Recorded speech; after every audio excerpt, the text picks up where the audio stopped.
magluto tayo ng bilong-bilong. Lalagyan lang natin ng kamatisan. Ayan, yung ating kamatis, sibuyas, at saka lagyan natin ng meron akong, ano tawag ito ba? Labanos! Labanos na wala si Mama Ano? Cooking. Ayan, sili. Oh Wala. my God. Ayan. Tsaka syempre yung talbos ng kamote. Okay, ito na. Ayan. O ayan na yung kamatis natin, pinakuluan natin. Mm, Maraming pinakulo, kamatis para masarap. Tapos luya. Luya, may sibuyas na yan. Kamatis, sibuyas, luya. Tapos, ayan, naglagay na konting Asin. asin. Tapos tikman natin bago natin lagay yung isda. Masarap. Ang sarap-sarap. Konting asin pa. Medyo maanghang siya. Kasi nilagay ko na yung mga, ayan. Luya, ayan. Sibuyas panigang. Concentrate ka sa video. O, ayan. Oh, ayan, oh, ayan. Okay.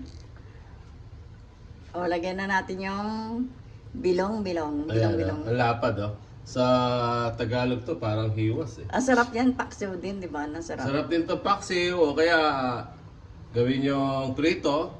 Masarap din siya. Bira lang ito. May mga panahon na dumarating itong isda na to. 5 pieces na to pero lalapad ha. Magkano kuha mo na itong kilo? 300. Wow! 1 kilo to? 1 in 1/4 atin na kaya nga sabi. Ay sabi ko na, mahal yan.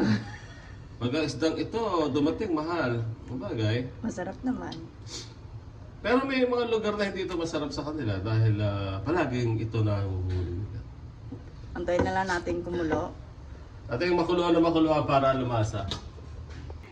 Okay, hinihimay na natin yung ating talbos kamote. Ayan o. Yung Dami. pinakadulo nilagay ko. Ayan.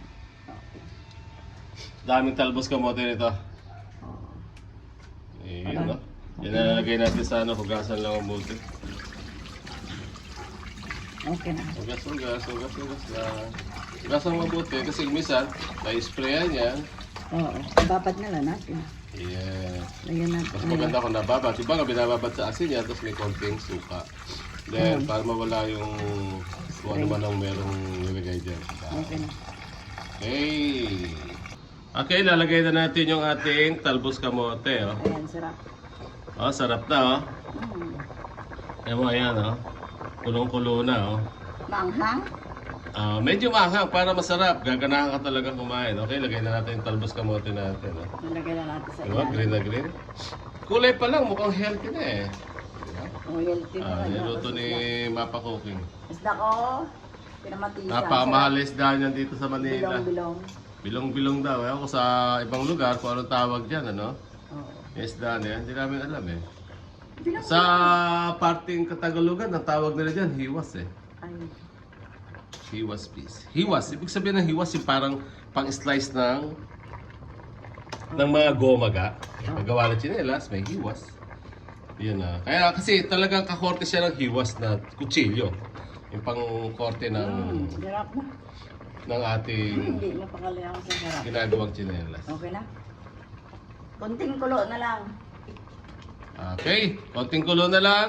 Luto Matatapos na ang bilong-bilong o hiwas na isda. Okay na. Kinamatisan na may luya lang. Oo, sarap na.